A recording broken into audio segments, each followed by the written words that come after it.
Homocélé Voice, la voix de l'ECC.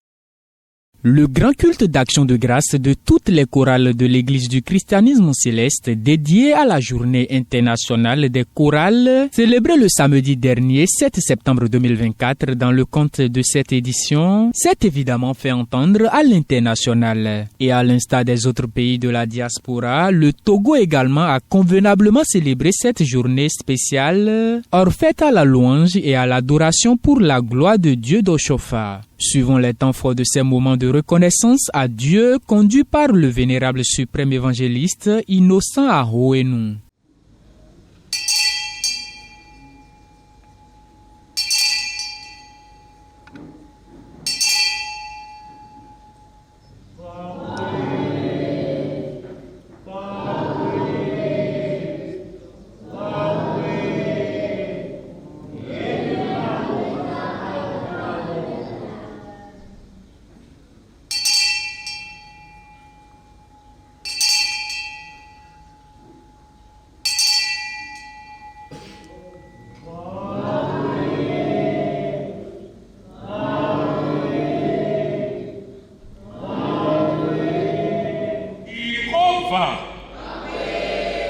Jésus-Christ, Oli Michael, Oli Gabriel, Oli Uriel, Oli Raphaël, Maou nous sion patato, Papa Oshofa Samuel Bilo pe Maou, Apeto mille dakpe gan manya glono lendeka.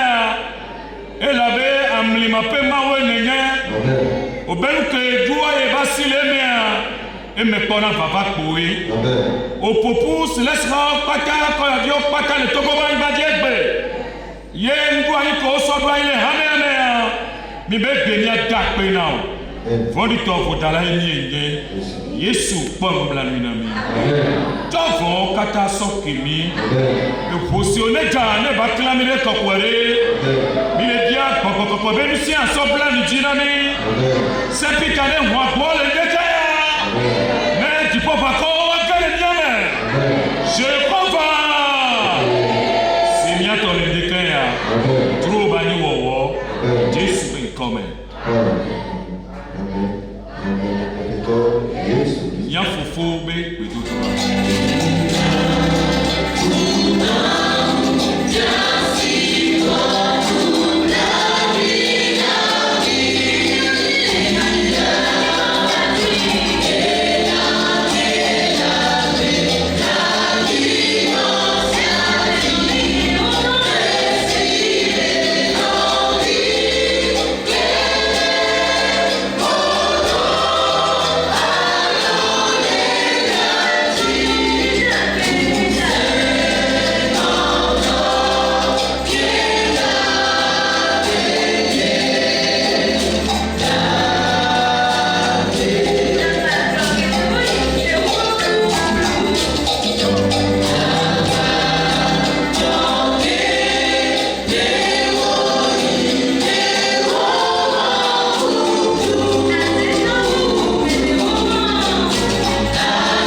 Apeto amenubela metakola.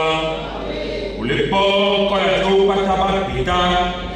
Esi gomo de do ki atomea. Yesu to fa iba no wame. Ode afokule konao. Ode yakame de sese dale waga do beko. Yebe asapo sokalea. Asapo me baba. Mibe koko kafu ne ko chiku. Apeto ni dakina. Evi ni dakina. Mau ko ni dakina. O que o Israel va para todo el planeta. Bajo tu cuava pegada. O asaf preta que va pegada. Bajo katika tu va pegada. Israel pe mau.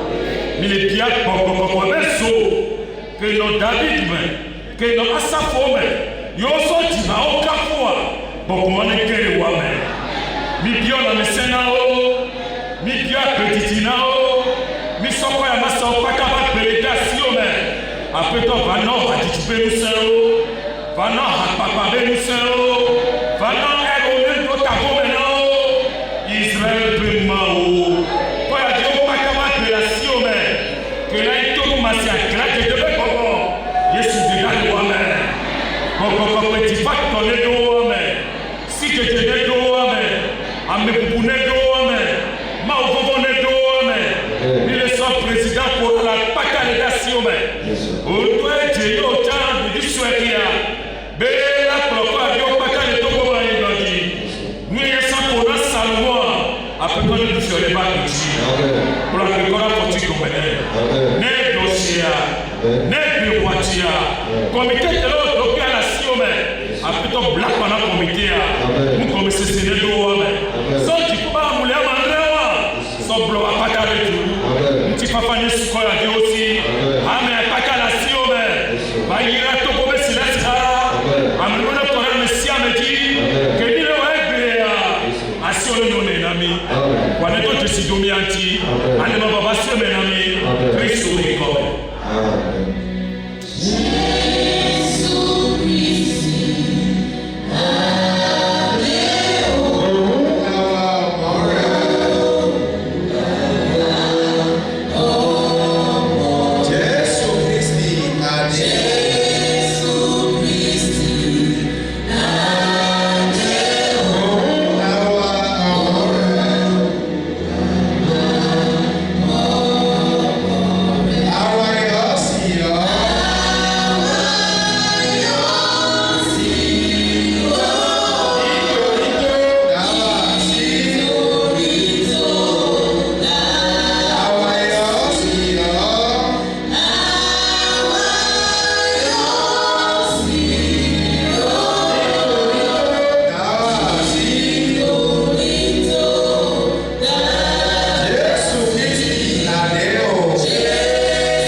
Osenaole, Zankutokeli, Toda Siko Sona Papa Shafala, Pero Ibayaji, Na Hapakoya, Didi Babale, Yadia, Oson Kei, Hadiji Son Women.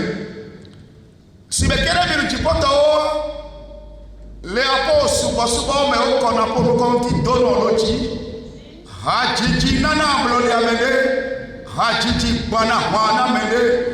Hajiji tuna kana mede amede ke ti jopapa budo ne hajiji vale kwedo ko me jona budo ti fafa nuke le miasi alaba ke peble bole kanu baish e mi dule ke bem keke ya vio chacha on pati eli o so toke asonda sine neno ekeyi Haji Robin collecto comme un magiche.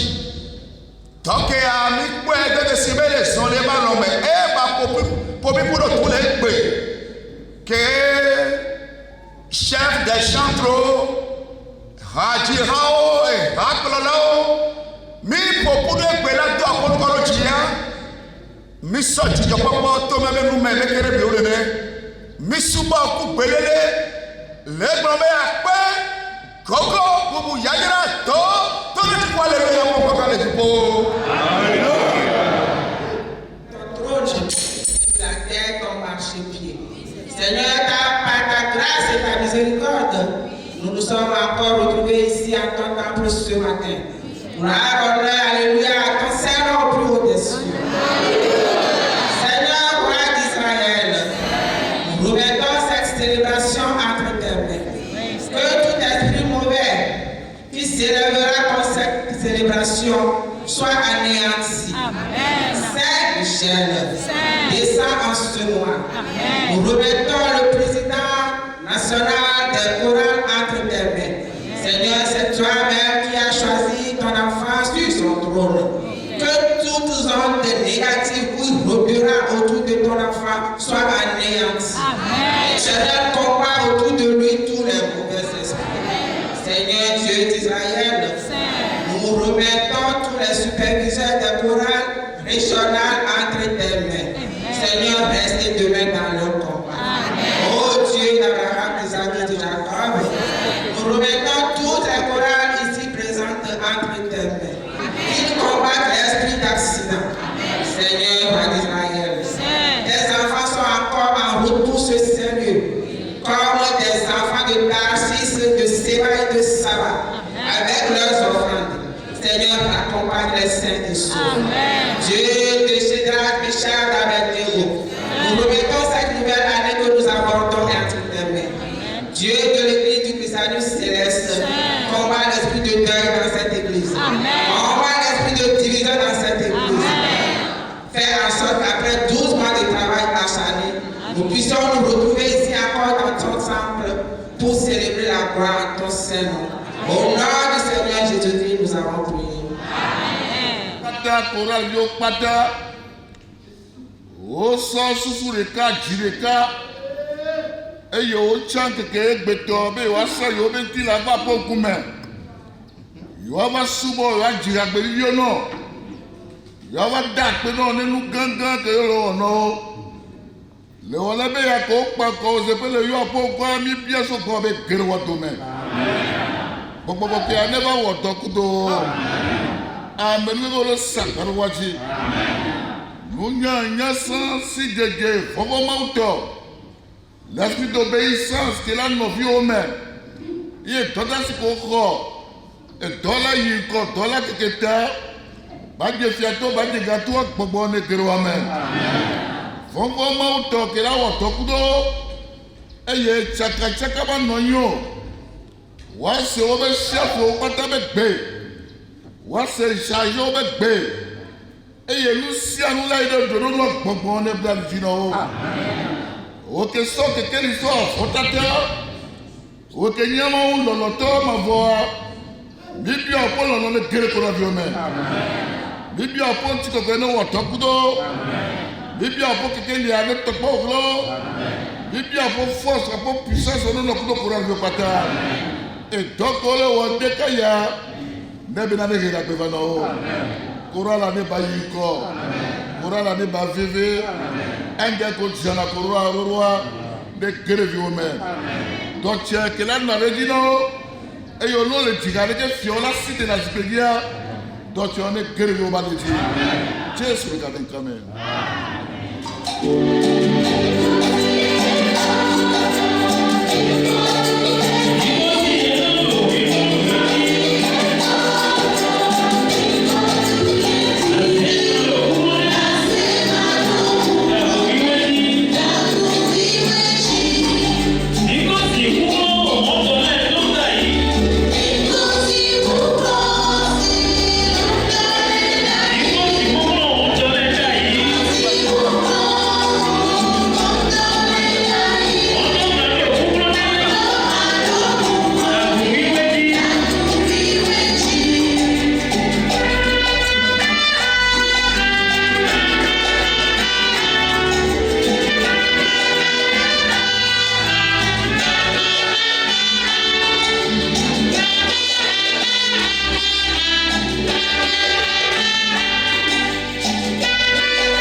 Bien-aimés dans le Seigneur, écoutons la lecture en langue française du premier texte de ce matin.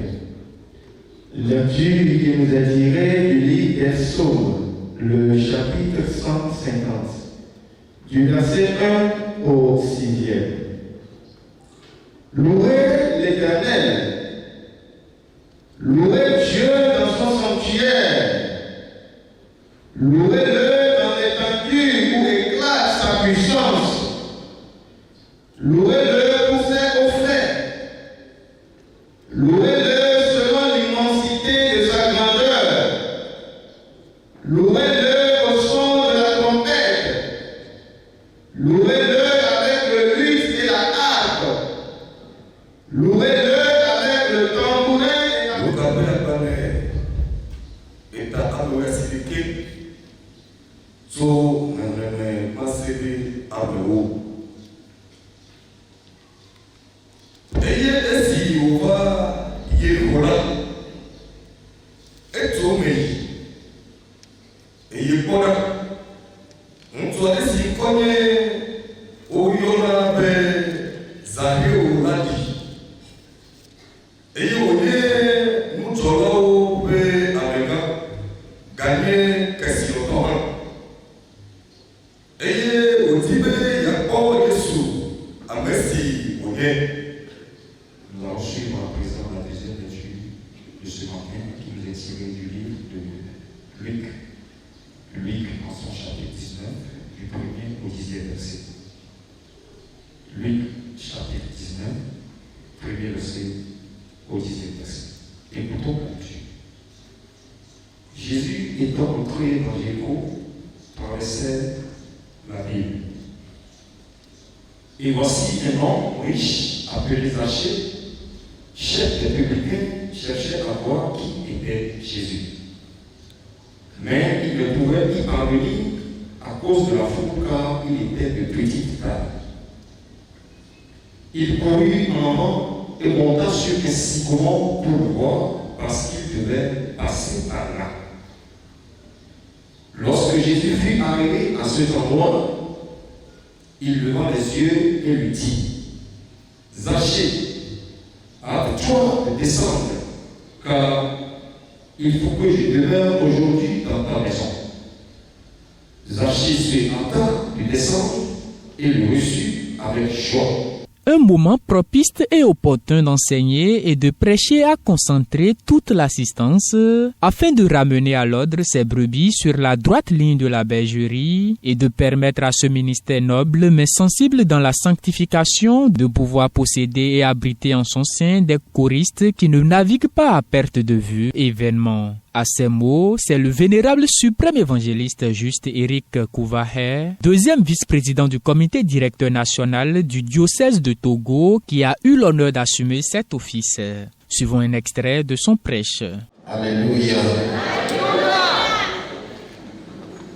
L'Éternel est mon berger. Je ne ferai quoi? Je ne manquerai de rien. Alléluia. Quand vous le merci beaucoup, et là, qui courage du vivia,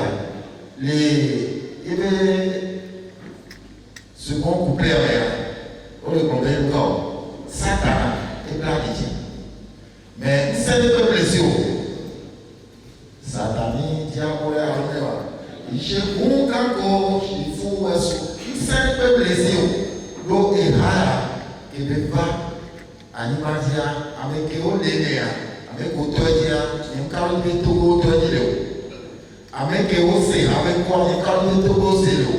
Au Séné, Bénin, au Bourgogne, et il y a dès les premières heures, Américains et puis consciemment entraînés, on va faire qu'un c'est l'animation. L'église est partout dans le monde. Nous, on va que d'autres sont qui pas fiers. Il y a les gens qui ont les Kafoumawa. Et si on pouvait là, et là, il y a un peu de vidéo. Et puis, tout le monde est grand aimé. Il y a un temps qui est à toi. Papa, Samuel le chauffeur. Papa, Taosi. Papa, Nyansou Nathanaël. Il est encore, il n'avait éradiqué, il est il est combien il est maman, il y a un temps, papa, mon choc est quel qu'en soit le pays, il a œuvré pour cette église. Il y a un petit bien sorti de Tirika, il y a un sort de boulot qui va motiver, fit pour les Angel Lyon, voilà mon boulot à ça, que je vous dois gagner un tout gros.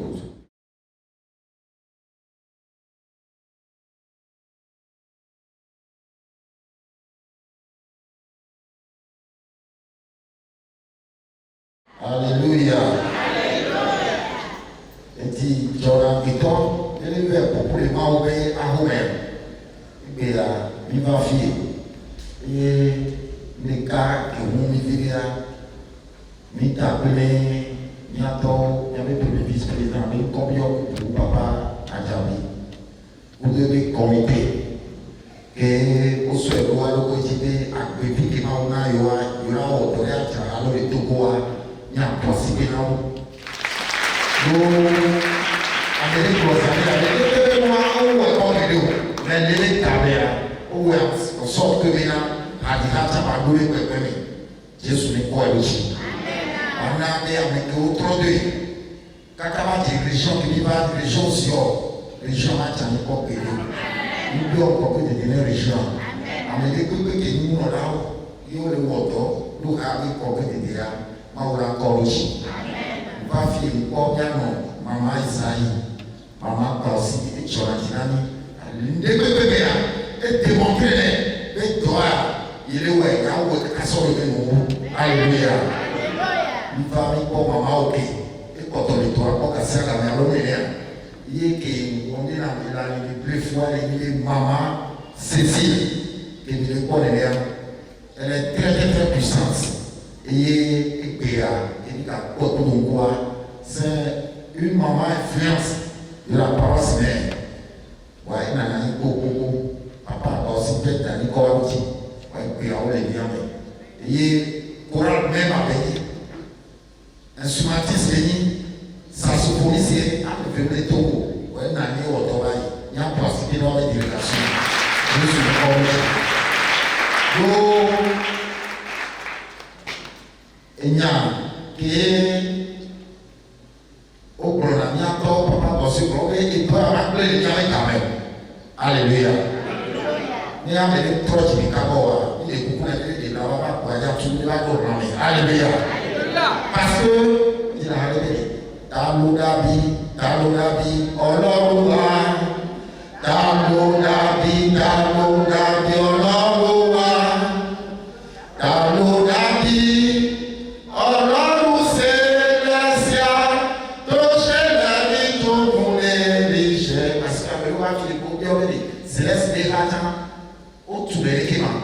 Alléluia. Alléluia. Caméraman, Alléluia. Mais il a tout à quoi parasole.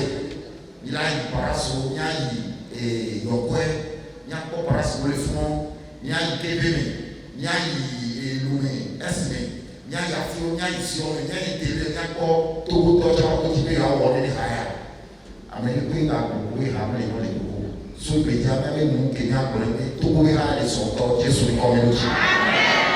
Et il y a des gens qui ont un matière pour les pauvres vidéos. Nous fiers, nous venons, quoi avion, radio, Amérique, et nous autour il y a des toi, il y a un moment là, nous sommes loin de petit, parce que il y a des gens qui avec l'oreille et l'oreille. Celui qui aime cette église doit aimer la chorale. L'on l'aura dit, même quand papa chope à tomber, Amérique Pépé et la Guami, si ça, à Guami, l'eau est Tatia, et l'eau encore, et la Tokora, mais tout le monde. Et il y a un séné comme il. Il va filer Béa, il est premier à tort, il met de cœur, papa Salomon, papa son alimentaire, papa son barrage, il y a beaucoup, et puis à nous, papa Béléma Pierre, papa Tossao Marcelo, papa Koufé papa Mbassé Manuel, il y a pas d'anito Korane, il y a des filles d'anito Korane, parce que il y a des rames, il y a des rames, donc on peut Korane, on y a Habimo, on y a valeur, il y a des gars, nous, il y a beaucoup de gens, il avait amené le camp de la vie de Babou, pour lui fou, pas pour le bébé, Sonia et Sorami, avec les collègues à le faire. Tout le monde parlait de l'année. Sauf 150. Oh, mais si à nous les bonbons, à tous ceux qui respirent. On a la cafou à péto, alléluia. Nous qu'est-ce que maman a dit? Nous qu'est-ce que nous agissons pour la vie de l'Ukraine? Nous qu'est-ce que nous décidons? Nous avons dit les manos. Au plus mon complété, au plus pour la vie, au site au monde. Alléluia. Nous disons la série qu'on a pour la vie. Louez l'Éternel, il casse le roi. Te paye, ton poids, le Seigneur, le Seigneur a tout à vous. Les Jérusalem, toi, les ni, paras alpha, avec la renaissance, ni à la soie, on verra, quand vous m'avez bébé, qui est ni à Kafou, tout le monde, il y a 16 ans, si à vous, les bébés, chez la Chichi.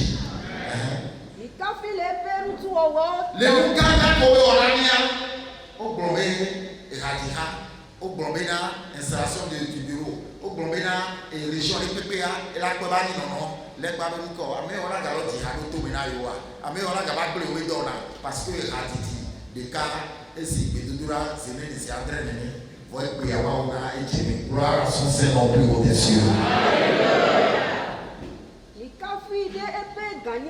Les moutons pour les Togo Matia, à Guamoulio, Ntifafale, ni les bords, ni les boumous, ni les noirs, ni les fonds, tout Batamolo, donner la Sovinamia, Bonia sort à Titi, Bonia sort Kafoui.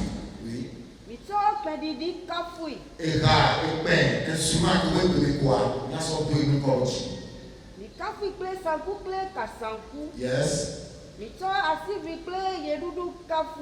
papa bẹ̀rẹ̀ ní sàlẹ̀ yà nyakpọ̀ ẹ̀ ńlọla etí tẹ̀sí dáadé dèmí alómìnira yà eduwe tọ́lá kàkàkàkàkàkà ìdíjọ́ bí ọmọ wọn ní àmísẹ́ Jésù lakọ̀ lọ́tì.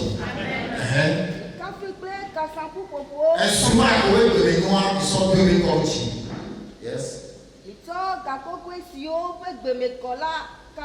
Oui. Oui.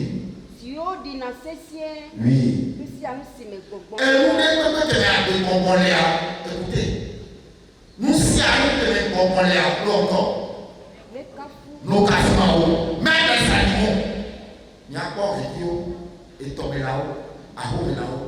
Faut former un ticket d'un cas et bio. On a le tué, l'or d'accord, victime on s'en calme.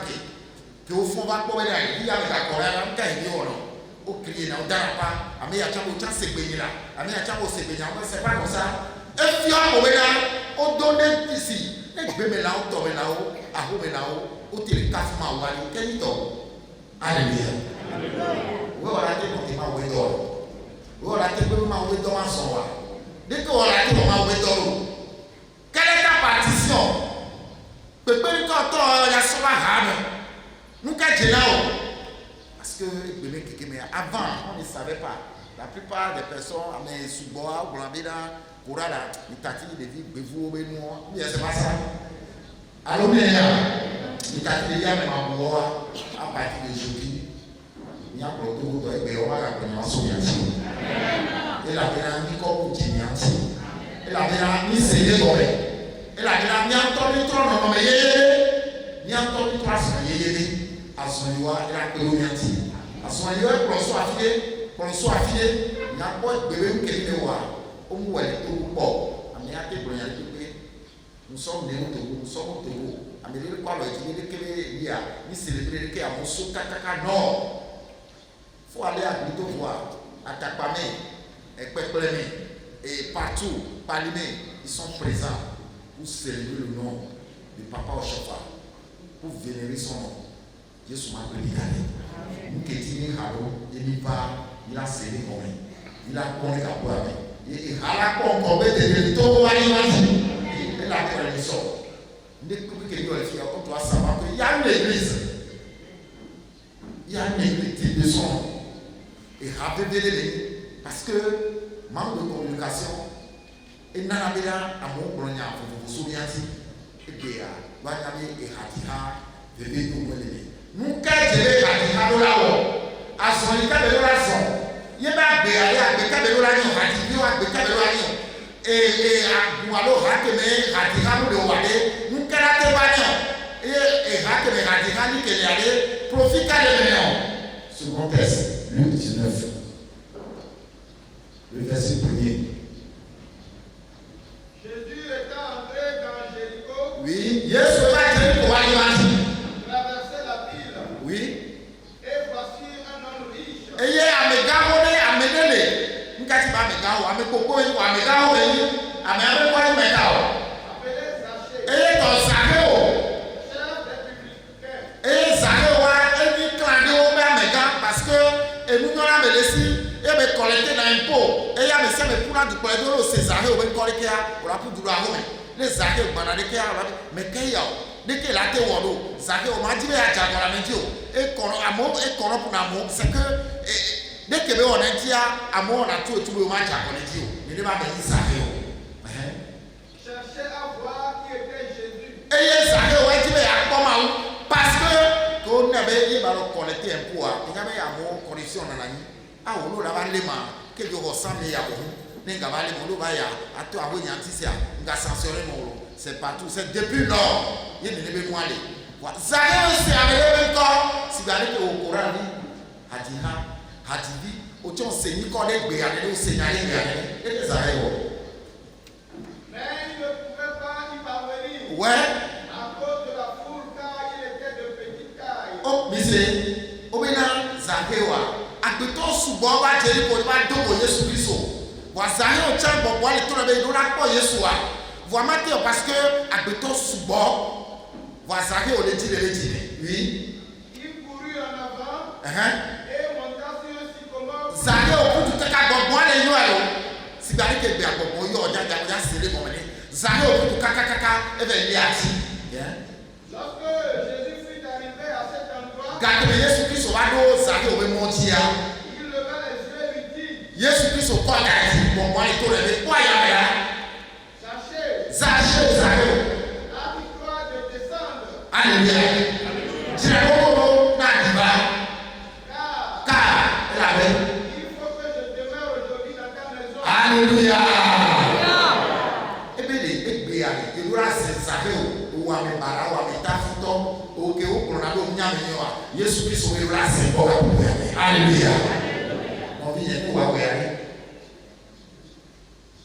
je passe par ici Dieu m'a donné egbe ya que tu teste avec Dieu parce que esprit de critique a nya de dapa pour qu'on fait avancer l'église parce que critique est nana ba ki to ina me pourquoi c'est lui pourquoi c'est moi amener les filles on sort il y avait superviseur d'enfants il y avait problème de cas qui ne pas oh amener on la soir alléluia et nous que Jésus Christ au prière et globe zare au diva elle avait la bon et dans l'église alléluia ouais Zaché se hâta de descendre et le reçut avec joie. oui Voyant cela, ouais tous murmuraient et disaient, écoutez ouais kaki wole wo mi ya e wo le ma mi tota nu ka jo ame ko pro Jésus Christ au toi au po ala ko si wo wa me o ja so wa me c'est que nous faisons nous que nous on a ya me wa o ya o ko la défaut na me ko o ya défaut ko o mu na la solution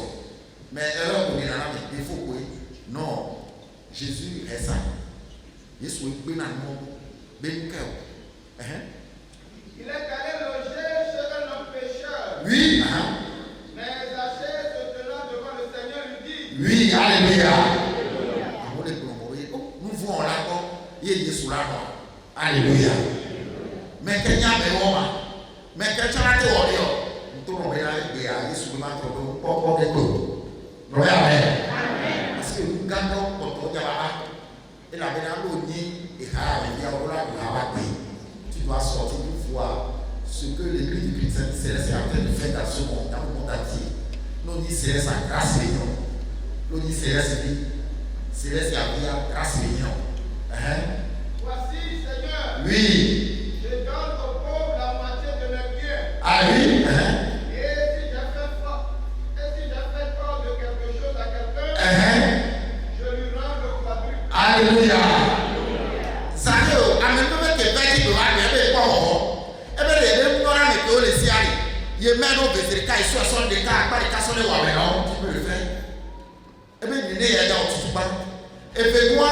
ye to de spe jakola me yoti ameke ti jakola sa ne ta fi kudo tini la egbe la so kara bi so ne alléluia oui c'est l'heure de la récompense ti toto mi kiya Yesu e ho ko pra ko Yesu ayo alléluia nous ko pra ko Yesu wa nous ko pra na ni o to ko Yesu ayo parce que effectivement et c'est une cosa voit egbe ya ke Yesu wa sa ni o to ko egbe ya ndo be la le ora bi ta be ya sa ya to ko Yesu et nous ke ya mo ko na so ha ti bi o ti sa ko na so nya ti ya o da ko so nya ti ke parce que o ha ti bia apo no no me la no apo papra ko so awo ke go ba ha me wala de ko ne o le no de la o me kaka lo ba ha ta me a e je lo la ho education no wa e yo la de so fi o ko o ma ko le kamaye yo la lo me ye di Jésus lui dit, Yesu problème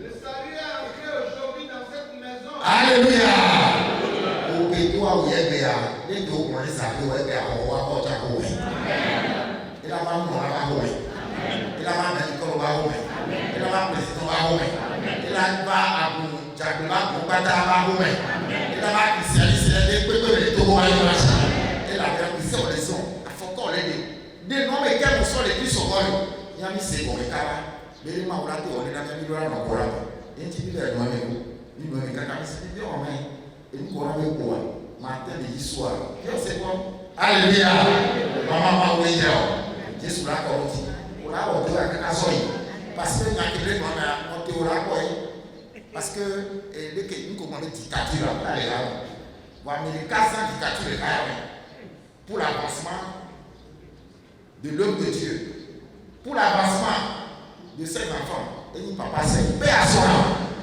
Fille que la famille. Parce que c'est pas facile. Il y a des courants à nous-mêmes.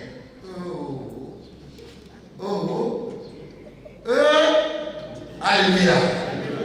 Mais quand on a mis le haut, alléluia. Et puis, il y a une petite chonami. Mais il y a des dos d'aléa, ni le ici, et moi les miens. Gloire à son Seigneur plus haut des cieux. Et il y a un petit débat qui est au dos à l'heure. Et voilà, fille, voir que les gens n'y voient. Mao Bombena et Dorati à gauche. Il faut David Kudo Salmonica et les derniers. Et puis David pour la fille de parce que Salmon autorise avec. C'est spirituel. Alléluia. Alléluia. Il y a pas de bon, on est bon. Parce que quand on vient à la fille, et vous allez voir. On a le voyage direct, vous allez voir ce que nous qui nous pouvons les femmes dans les filles. Il y a un plan, il y a des gens qui ont vécu. Il est Dobina, Siam. Quand les biens de Bénin, il y a Pérou, il y a Nonti, il y a les Pavasso. Maman, il peut charger aussi. Adira, il peut agrandir. Mais le cas où il sort, Boboni, il y a autant que président, il y avait un comité au Clédébat pour nous dire, bureau collège, salé, donc il y a des bureau à l'égalité. Parce que Amina, ils sont dans la cité. Il y a un lieu à tout au deux. Il y a un type pour que des rares. Des pays à la mort. Il y a des gens qui sont mondiaux là, comme le Bureau national de supervision de Coran, il y a un pays de Dora qui est là. Alléluia. Les gens qui sont là, comme le Améa et Bureau à la docteur Firo. Bureau à la pour nommer une soit être sous ministre. Bureau à la pour nommer être sous député. Bureau à la pour nommer être sous officier galo. Bureau à la être sous amical, les samlés hayamelo. Pour qu'il y ait Jésus la communauté. La communauté. La communauté, avec bébé que les guides, comme on va dire les guerres, la communauté, avec les bébés qui la sortent des cas de vie, pour nous assortir pour toi et que c'est les combien. Jésus m'a pris avec il est dans le pays, président d'Oreo, maman ou content pour les appuyer, bébé dire, ouais, de telle manière que on a dit à Maman Coran les quatre pour changer le cardio. Et tu vois, c'est Coran là, changer toi. C'est pas ça. Certes, la couronne est placée sous l'autorité du chargé. Mais chargé est allé le président du comité. Au Miaoué, la péro, chargé de droite, et radical, et la commune de Dieu. Né à Boukele, né couronne et en forme nourrie. Couronne les autos, les répétitions, les gamins, les bas traitements, les pour nourrir à Boumé quand il a dit oui. Vrai ou faux? Vrai ou faux? Vrai ou faux? Nous avons dit que nous avons dit que nous avons dit que nous avons dit que nous avons dit que nous avons dit que nous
Wow.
Les autorités ecclésiastiques du comité directeur national du Togo ont procédé au cours de cette même célébration à la cérémonie d'installation du nouveau bureau national de supervision des chorales du diocèse du Togo. Une occasion saisie pour honorer le président de cette institution, le vénérable suprême évangéliste Maoulik Plimi Humpati, chargé de la paroisse Alpha Omega Diagblé et l'équipe dirigeante de ce ministère qui regroupe tout en matière de chorale et de chant dans l'église du christianisme céleste au Togo. Un extrait de cette belle cérémonie.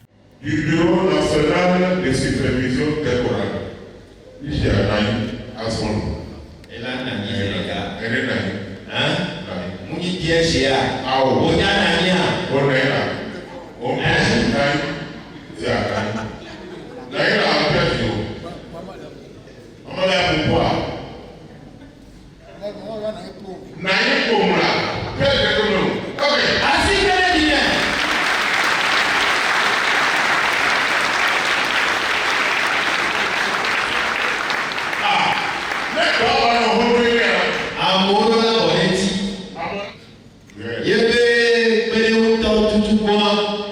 C'est le vénérable.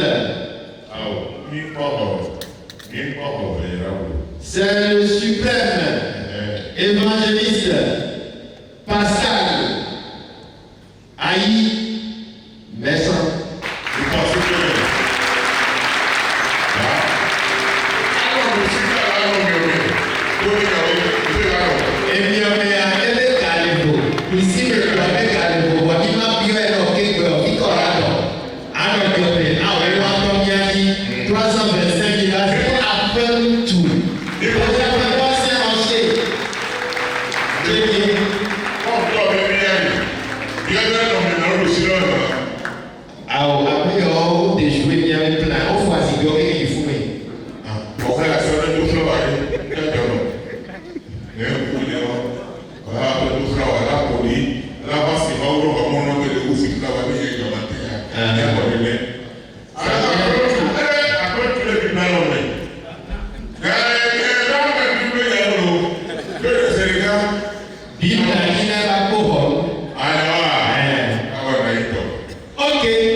Le supérieur général, le supérieur seigneur évangéliste Eli Aïssa, maître de terre de la chorale bénédicte de Ilma Jamateke.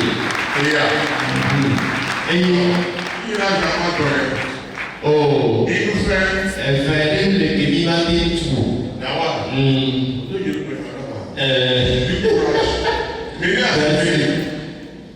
Nous sommes le pays en or. Donc, ce n'est pas de la table. Le Congo, président Togo. Non, c'est sérieux. Et voici les gagner. Vous y allez, les le secrétaire général, le supérieur seigneur évangéliste Alain de la famille Alpha. Et voici que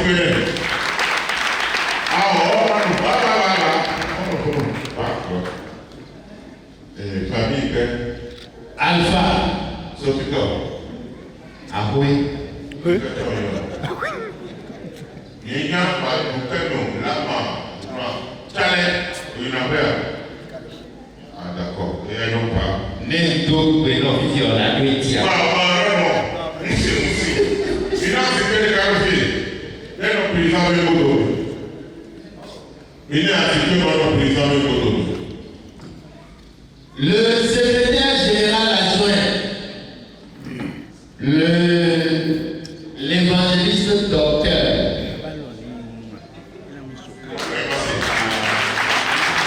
l'un de nos docteurs de l'église, l'évangéliste Etienne Tobé de la paroisse Saint-Pierre à Ouattara.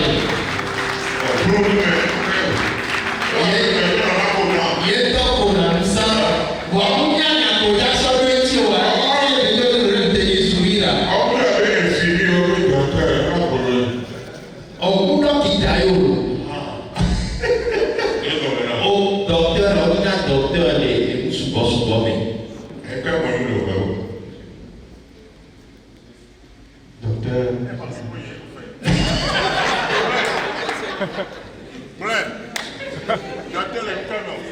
Elle peut soumis la voix, elle est piège à l'épaule. Je suis docteur en sciences politiques et de la communication.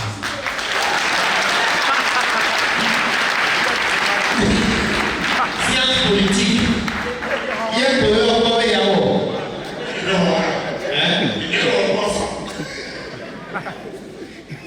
ok, il y a mal à bon, non, allez, bien. Les secrétaires, papa, non, mon papa, non, pour dire, on a un trésorier. Hein? Et j'ai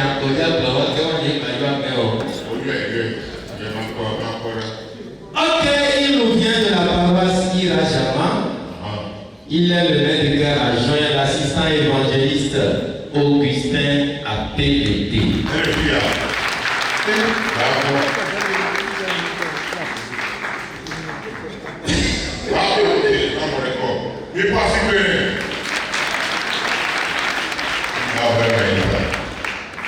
Oui, celui qui est à la charge de l'organisation de tous les événements, tels que la cérémonie de ce matin. Il nous vient de la paroisse Saint-Samuel, le maître de chœur de la chorale Bordegus, le supérieur seigneur évangéliste Samuel Kenou. Puis il y a tout à l'heure, on est dans moi, papa,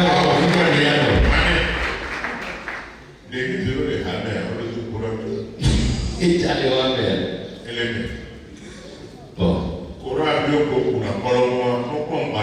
Oh. Ah, les autres,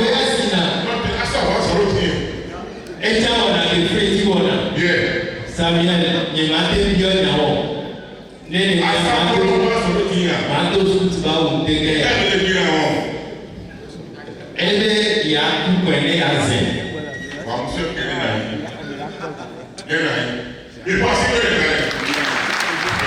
Son adjoint à l'organisation, ou son second, le deuxième organisateur, il nous vient de la paroisse Montes-Olivier, Bagida de Vego, il est le maître de chœur là-bas, le suprême évangéliste Habib Lobodeme. Lobodeme Habib.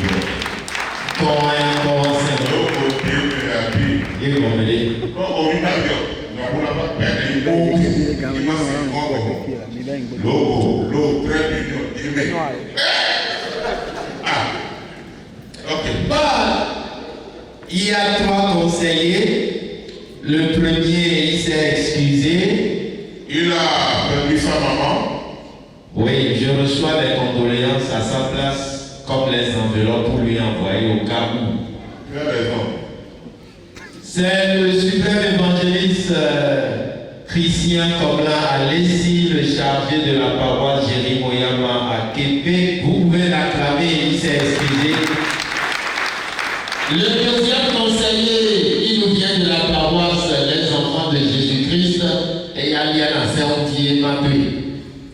Bien Béro. Hein? Le suprême évangéliste Paz Mohamed sous vos ovations.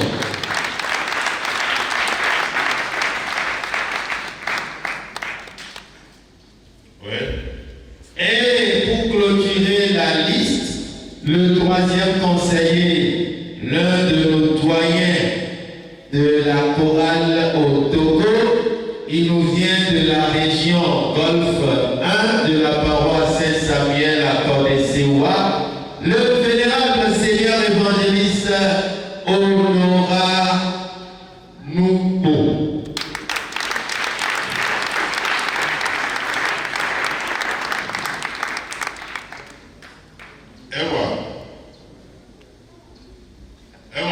Le coucou 1. Il a un superviseur au Sénégal, superviseur de la région ecclésiastique des Lacs. Il s'agit du dévancier Eli Médébabou. Il passe que les canaux.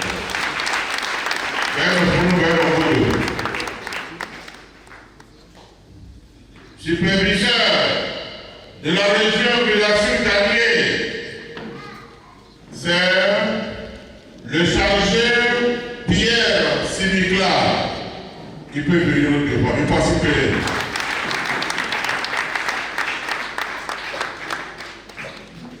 le superviseur des régions suivantes: Ogu, Amou, Ex-Mono. Il s'agit du dévancier Atopeli Alexis Eva. Il pense que les. Bien à l'école, les messieurs. Quel doit vous faire?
Une foule des chérubins séraphins en liesse et dans une émotion remarquable, en action de grâce, signe de reconnaissance et de témoignage à ce roi de gloire, lui vers qui toutes nos actions de grâce sont censées se diriger. Ce qui a inspiré l'équipe de votre télévision Homocile Voice dépêchée sur les lieux, a vous recueilli plusieurs impressions dont quelques-unes que voici.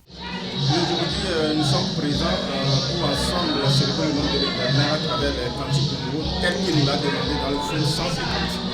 Donc aujourd'hui, c'est un grand événement qui regroupe toutes les chorales du Togo affiliées au Saint-Ciel de Porto. C'est important de le préciser afin de célébrer cette journée qui met en valeur toutes les chorales. La chorale, c'est une entité très très importante pour le soubassement d'une paroisse.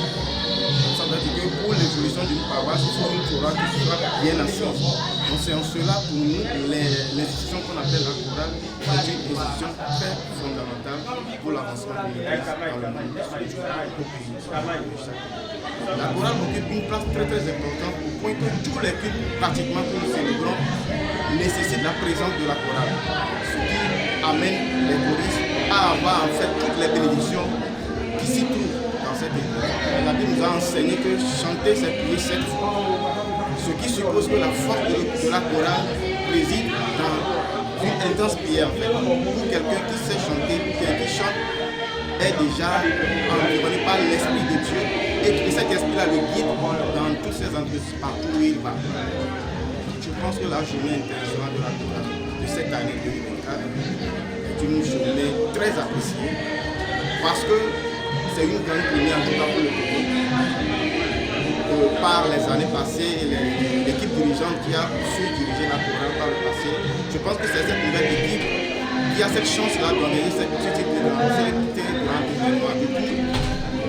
Nous sommes tous fiers et nous voulons que l'année prochaine, que cette organisation soit encore plus meilleure afin de toucher les couches les plus vulnérables qui n'ont pas pu prendre à cet événement. L'année prochaine, je pense que la fête sera encore plus belle. Okwele we ibo enya ya je da ho ni do wa pe lo okwe we ibo pe ahon kan ọ̀pọ̀lọpọ̀ ezeda yi bo mo ke gbelo o mi bo to go si ayin ba di titan de mi ma dupo eno du bo mi nyo de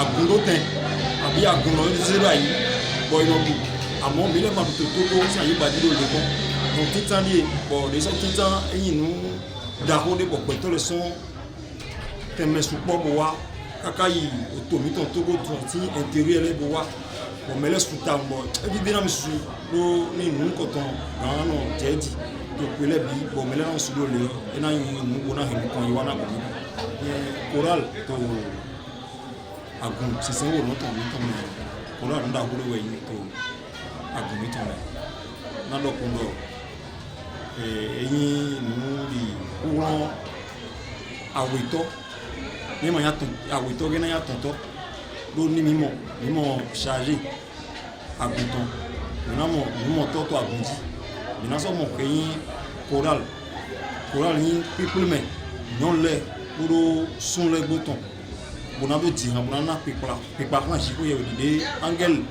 kilo mi sera pele na pipa na jiwe to londo mo wen oto agumito ma ya yi baji si agun longtemps wen bo zedo yi baji de we no saint dieu to long mo we jo e bon Samuel Chopamé pour le ministre 5000 to ayibadi donc ene uto we zombo choral la bi hanjigbe ete to agunito to agunlo me ble bu kaka wa to go sin ayibadi azan choral ton wo agunlo poropo abi choral do poropo agunlo pe ton e gan do cha azan do poto azan le me bona du pe pour ni du pe choral mi ton na jiro pe to le son agewaji kwa yi vous êtes film pe bona zewa akuladi bo na du pe bona do bon ni do e mo pepe de e ganze jira choral sin ko nle bo choral na do hanu ko wana choral amo journée internationale choral ton de agonoze da yi ko eyin azan de bo eyin azan o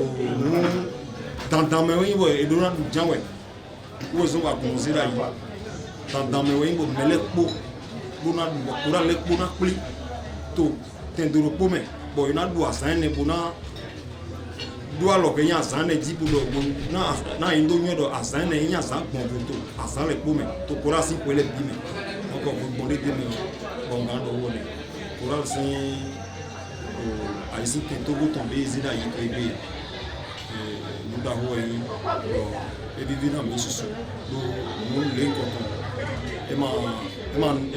ema joko to abomi to go si an yi baji je nous comme gagner le papa habitant mais chef diocèse de Waïda yi et atapata bi moncho lonto na nyone abuno etchen to go si an yi baji bodo ni choral lesi président o wo tintan mais awito de do de zegwe mana o di donc Vivinami, Bodo Egbe, Bodo me to Azon, ou affaire les pots, ils ici, to Egbe. Non, mais les pots ni do noye. Non, mais les pots ni do noye de mère, où est tout le monde choral. Si nous les bits au Togo, c'est un Ibadi. Donc, et Vivinami, il y a sous. Il y a des moments où les sous, les sons, à Géwadi, pour aller au Togo. Si kaka ide to si bibonu beto le son fun buwa egbe de mele po nyu edo mele abi mele tedo go mele tedo go le o yin mele gwa lo ne bo yan do wa asoro to go si ayibadi donc eyin mu bibi na mi mo we do no yin na no kon ya lo to ko do ni ton ido saint règlement international de Coral. Il y a un règlement général des chorales. Le règlement est un règlement des camps. Le sein, les webinars baillent mon livre, les webinars baillent mon livre, les webinars baillent mon livre. Donc, il y a un temps pour ces son livre. Le règlement est dit. Non, il y a un temps j'ai dit tout ça, le boulot qui a été dit, il est sur le boulot. Ah oui, toi, où est-ce que choral, mi-temps, tu es bien, mi-wa, mi-modo. Et tout, mais dès les toits, mais dès les notes, nous les massons, les baillis. Nous les gens qui sont les gens qui baillis. Nous tout, au donc c'est bien, au donc nous tellement, nous ces éléments. Au jour nous, les massons, bien les deux, nous ces éléments. Quand à tout dit pour le choral, si le choral si au sein des tailles, et nous ces éléments dit, nous qu'on y, nous manuels au bio, tout choral laisse nous voir le lait du bio. Aujourd'hui est organisée la journée internationale de la chorale. C'est pourquoi je me suis présentée ici aujourd'hui, afin de pouvoir aider les autres dans leur tâche. La chorale, je peux dire que c'est le regroupement de plusieurs personnes. On y trouve des jeunes, des grandes personnes qui sont là pour louer l'Éternel, à travers leurs chants, à travers leurs cantiques. Je pense que c'est l'opportunité à nous les touristes de se retrouver, de pouvoir partager ensemble, de pouvoir se connaître et de pouvoir trouver d'autres idées afin de faire évoluer notre tâche dans l'église. La force de la chorale, ce sont ces chansons. Parce qu'à travers nos chants, nous sommes appelés à guérir les malades, nous sommes appelés à faire beaucoup de choses, à apaiser les sentiments des gens qui sont en détresse. Dans la chorale, avoir des problèmes tels que les responsabilités de certains musiciens. Il y a aussi des mésententes d'habitude pour les choristes. Parce que au côté chant, il y a tout le monde qui veut prendre le micro, tout ça là. Ça peut créer des mésententes. Je peux dire que la fête de la chorale, c'est une fête que nous fêtons d'habitude en paroisse chaque année. Chaque chorale organise une fête au but de se remercier, je peux dire, de ses œuvres qu'il a fait toute une année. Mais la fête internationale, c'est pour nous regrouper toutes les chorales de n'importe quel pays ou bien de n'importe quelle région afin de louer Dieu et le remercier. Nous sommes dans le cadre de la célébration de la journée internationale de la chorale. Nous avons entamé depuis pratiquement 2 mois de manifestations et aujourd'hui c'est l'apothéose. Donc c'est ce qui a suscité ce grand nombre que vous avez vu au sein de la paroisse Alpha Omega Renaissance de Diakonie. Ça fait pratiquement 7 ans, plus précisément en 2016, que le révérend pasteur Akande Adeogun a pris cette responsabilité sur lui de regrouper les chorales. Et surtout, comme c'est la jeunesse qui est l'église aujourd'hui, l'église de demain, ça doit être construite par la jeunesse. Donc il a voulu regrouper cette jeunesse-là autour des problématiques et par après trouver des solutions pour que les chorales dans le monde entier puissent s'épanouir. Donc depuis 2016, on a commencé par célébrer en 2017. Au Togo, bon, ça a pris à contre-goutte, mais cette année, Dieu nous a fait grâce. On a commencé par célébrer grandiosement cette journée-là.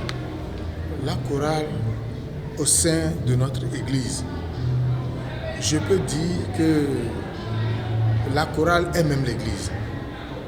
Sinon, le révérend prophète SBG Oshofa n'allait pas recommander aux fidèles de passer par la chorale avant les onctions. Chaque fidèle, quand tu rentres dans l'église, tu dois passer par la chorale avant de prendre l'onction. Autrement dit, la chorale a une place très importante dans notre église. Si tu n'es pas choriste et si tu ne participes pas à la chorale, ou bien si la chorale n'existe pas, je peux dire que l'église n'existe pas. Faites un tour sur les paroisses sur lesquelles il n'y a pas une chorale, ou bien les paroisses qui sont nouvellement nées, ou bien créées, et ils ne disposent pas à leur sein une chorale en bonne et due forme. Ces gens de paroisses n'existent pas. Donc la chorale en fait, c'est l'église du Christ céleste. C'est la chorale qui fait l'église. La force d'une chorale, pour dire, c'est l'humilité et la sanctification. Parce que quand, en tant que chantre de l'Éternel, tu essaies de cultiver la sanctification, cela te tend vers la crainte de l'Éternel. Donc, tu ne peux pas avoir la crainte de l'Éternel et ta chorale serait une chorale faible. Vous allez voir dans bon nombre de chorales aujourd'hui, on a des talents. Quand ils prennent le micro, tu sens qu'ils ont quelque chose en eux. Mais parce que la sanctification n'y est pas, la sanctification n'accompagne pas ce que nous faisons aujourd'hui, vous allez sentir qu'ils chantent bien, ils jouent bien, mais rien ne sort. Donc la force d'une chorale, en fait, c'est la sanctification. Et vous vous sanctifiez, et par après, il y a l'humilité qui vient. Et l'humilité, vous avez la crainte de Dieu. C'est ça qui fait la force de la chorale dans l'église du Christ céleste.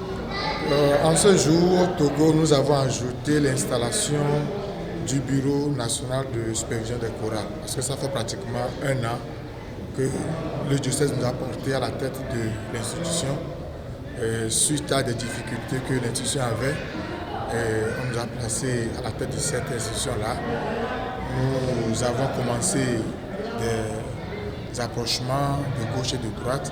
Et au jour d'aujourd'hui, nous avons installé le Bureau national de supervision des chorales, au moins qui touche pratiquement les 3/4 du territoire. Certes, il reste encore un peu de travail à faire. Nous avons pratiquement 5 régions que nous n'avons pas encore touchées parce que nous sommes en travail avec eux et on n'a pas encore trouvé quelqu'un qui répond à nos critères pour assumer le rôle là. Donc d'ici peu, nous allons les ajouter à l'installation que nous avons effectuée aujourd'hui. Donc à cette journée, à la 7e édition de la Journée internationale des chorales que nous célébrons au Togo, nous avons ajouté l'installation du Bureau national de supervision des chorales dont je suis le président. Le bureau installé aujourd'hui, dans les prochains jours, va essayer d'harmoniser nos cantiques. Sur le plan national, la manière de chanter nos cantiques ne répond pas aux normes. Chaque parole le chante comme bon le semble. Maintenant, il nous faut un travail de fond pour harmoniser ces cantiques-là. Et il y a aussi le cantique tome 2 qui est sorti au niveau du Saint-Siège. Aujourd'hui, il y a ces genres de cantiques qui sont sortis, mais nous l'avons chanté en Goum. Or, nous sommes au Togo. La langue qui est le plus utilisée, c'est l'évé. Donc, nous avons l'obligation de passer à la traduction de ces cantiques-là et aussi sensibiliser la jeunesse qui est la chorale, les choristes, à s'autosuffire et s'auto-employer, ne pas attendre de l'autre. Parce que nous avons beaucoup de projets que nous allons lancer dans les prochains jours. Et si Dieu le veut, tout ça là ira à long terme. À l'endroit de la communauté chrétienne céleste du Togo, particulièrement mes frères et sœurs choristes, je leur demande juste d'avoir la patience. Il y a beaucoup de tentations qui émanent de notre travail que nous accomplissons dans la maison de l'Éternel. Comme déjà Satan même, c'est Lucifer dont on parle, c'est un grand chanteur. Et c'est en lui que beaucoup de choristes tirent leur révolte ou bien la rébellion. Parce que lui-même il a été rebelle. C'est le don qui est dans la chorale qui amène tout ça. Mais quand tu ne te sanctifies pas, tu ne peux pas discerner le bien du mal. Donc nous exhortons nos choristes à se sanctifier au maximum possible. On ne se fatigue pas de la sanctification. On ne se dit pas que non, je me suis sanctifié, maintenant ça va. Je vais laisser un peu la sanctification. Non. Et après la sanctification, je vais leur recommander d'être humble. Surtout au Togo ici, d'être humble et de cesser de chanter les chansons des autres confessions religieuses. Ce n'est pas de la discrimination, loin de là nos idées. Mais nous, nos chansons sont révélées. Pourquoi ne pas les utiliser? Pourquoi ne pas les chanter pour la gloire de l'Éternel? Donc j'exhorte mes frères et sœurs, mes amis de tous les jours, de prendre en considération nos conseils et le reste, Dieu même s'en charge. Il va nous élever au temps convenable. Si vous avez et nous gagnons les jaglés, béani banti egbe, do au sort de l'ouli sort d'arrêt, niato, niabe révérend pasteur, papa Adeogu, bé hatiha, et do la logu épée. Pédé pépé a hatiha ola popu, ola poti, ola soissé, ola do Christ ben koruti, kame ya mola nya emu kenye eha kokoya, nya wa odo yani. Voa egbetoa torre beni doa si vele ke minya nenea o troso président bu so dado hatihaobe ta le Togo il est ni miabe vénéral suprême évangéliste eli parti qui gagne protone agun allo paroisse alpha omega jagletoa ebe ekpa memile wo dekebe subo kudo asanduwo o le gabupo ya me asanyo de benyi do akpeto so kakano Togoa région ecclésiastique amewe ade 16 yele voire presque 13 o le représenter a bien dakpeni mawe ni amu jopode amu so kaka intérieur et non va fi au voie bea o le représenter région de PPC avec une bonne année, il y a d'accueillir Mao. Ambiance à Nani, Mimpo Hadiha, Moussia Nani, Odoa Zipedi, au Podjo, au Ponoa, et Georginami, et à Mekovacha, CDN, alors, comité directeur national Togotoa, et soutenu les Québec Dodoa, les Québec Projet, les Québec Zandoua, et Georginami à Mekpata, et même que les cas, et que Miate Bonso, les Québec Noantia, et Yoé. Le Miate Pompo, sur les Québec Azantia. Era Eva Togo en 1962. Voilà que Haba Amo Diagbagba au traduit miabe kantico au were kolate wa do miato miabe etato beneto o so asova Togo biyo abenko be konya metuma tokova papa Gujo papa Sogbao papa Daniel papa Humbaseo amo subo nani kweto o Diagbagba amo pelo wanti papa papa vio jagbo pelo wanti o de kebeni akabado afile o egbe a mia wele ni relève de demain mia pata mi odo ya po mi to choral mi e hade pepe alo parasi le pepe a choral lo ran mi yenti so luluwa so darelu wa mi pobe amo sele gome na mo se gome wa mi pore ka mo va o jagbagba wa me dio chan wa be susua ele apabu e gome yin be on poni on voit be o ba se ne gome be ti poha koko kele ni église du christianisme céleste koya tibe na hindo ne koya le parasi le ko di koya le sonyo ya ina na be agwan sona ina na be amofona ina na be agwan e pona ti jeje nyode eye o gbo be agwan e lagbe wa mi se le gome yenti mi vado yenti mi so asido melo wa mi ba kplanu le yo patame le gbemelo le maunya be gbongbon me ba isan kele ni prédication mi exhorter koriso be nko tutu gbanto wa amekelani koya bi alo korisa alo hatiha hativia erola buame erola buedoko parce que les filles que o le buame le o le budoko akobe ese ko donami nyabe 12 interdits 10 commandements et c'est dodo patapata choral vie sanctification tout ma to ke ni kokko nyenya choral vie rola lowe ni pompono egbe be amo si ere ke mi le pole habo menenia on ga trosu gombi so alo disako on ga lo mo ha on ga lo yo atamao on ga lo vie de débauche et ni non odola no exemplaire et afike era o le tilia boko kokko la lo animé o e apobe choral vie wa ame kokko odola ni le ma o parce que wa le jihanami il est quoi on veut dire prédication tout bantoa maunya tout bantoa coral vio le to nami et adolo le didi wa mi dibe egbea conseil aller non le togo ba file pepe be wa buwa dokwe wa tro buwa be doa eye mi de kukune e ha mea be nga tati agbado coral de kadi alo charger de kadio mama on koroto lo pero koya de pepe kele agune pepe dia alebe fiki koya edo en plein nyere le inkolia agwancha le inko emi abe kantiko cha le ke o le tiro le Benin o le tiro le Nigeria nya cha nya to ane sogberu ti pepelo nya be enya ti ke mina te sona tukoa o be kume eye la me gao o le hado tele to be waja be nko eye mi edu apera mao ameke de mo ye keke ateji ele ni abalo pele kawenye ya mesia me blanke jure vo egbe ama o de mo keke ateji le pele kame ama o pere ni anti afiko e biro mudo po wa ma una mi gero te pe won pata afike ajirele tukadon le ye no fi me po no bi wa ma una mi ani gba won ji eye mi do biro region le fun won pata nu ke mi la gbon mi awewe o mi le da pe na me ke de mo na mi eye mi we a eni Jehovah mi be ape gogo ka fe jere me ko le jiboda hallelujah mi ba so epe ke gbona so le do ba sime ke ye bi ale to na mi le kia ne na do bo la sime na mi me o boron ti ya e be bo ne no wa me nunya ke kuro ha ni ba so do mi ame ya to ko le ko na ni anya segbe na o ale be na mo ke ko le ko baba de o da so ni ya région eve to do ko poto mi po yiwa me wa ne ba de mo na mi le ki ko poto me ya da ni do wo to wa me mi da do yiwa ma o lo.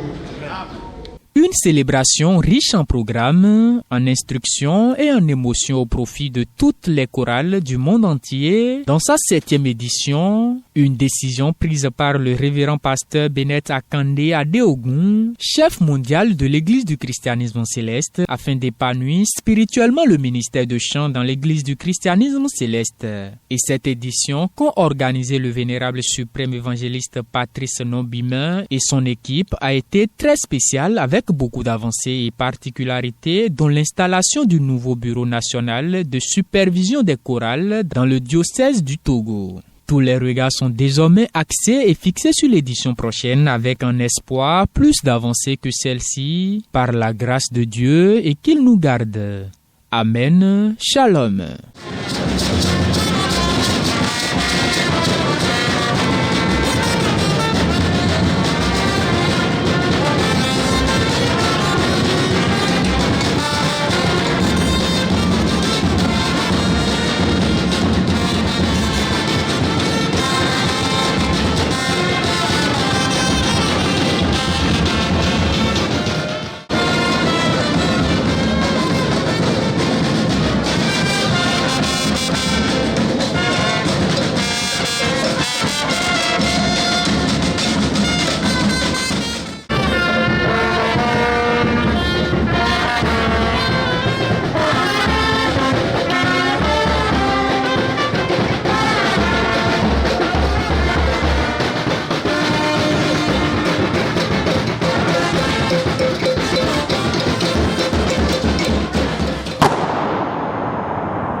Homo Sele Voice, la voix de l'ECC.